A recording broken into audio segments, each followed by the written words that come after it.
here's my list of the 3 teams that India need to be wary of.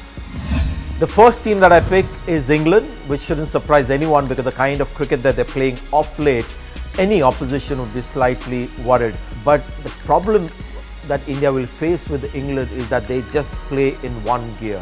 They just throw caution to the winds and just go after the bowling, and that is where India might be challenged. People like Bairstow and Butler, and it's a relentless kind of advent of batsmen. Moeen Ali as well down the order, so they bat right down to number 9 and 10. Adil Rashid also will come and hit the ball around. So tremendous depth allows them to throw caution to the winds and just play the kind of cricket that they've been playing, and they've got results to show for it.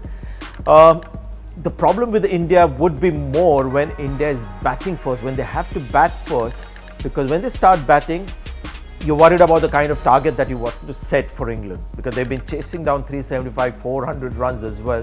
So batting first, just imagine the kind of pressure that Virat Kohli and his boys will feel batting first on a flat pitch, on a small ground.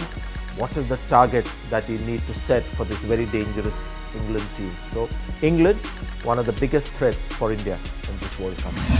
If this World Cup is now suddenly holding everyone's interest more than it did maybe 3 months back, is because Australia is now looking a good team. It would have been a shame if Australia was in shambles like they were 3 months back or 4 months back. It's amazing how they've recovered, and now you're looking at Australia as one of the 4 semi-finals for sure. In fact, a lot of pundits are backing Australia to get into the final 4. Now, I look at Australia as a team that has been there, done that. So it's a team that knows how to be champions, and that is something that will go against England and South Africa. They've never been champions, and that is something that will always test the depths of their character, whether they believe they can be champions. Australia have done it, and it's just a matter of them getting a great start, and once they get that start, they'll start believing that they can win the title. It's that kind of a team. It's looking like a champion team, and India, of course, when they play Australia, is the stronger team. But if there's somebody apart from England that could maybe just unsettle India, it's Australia. The 50 overs Cricket World Cup will be played in England, which means mostly small grounds. So this is where batsmen with power can make a difference. And when you talk of power, you have to look at West Indies.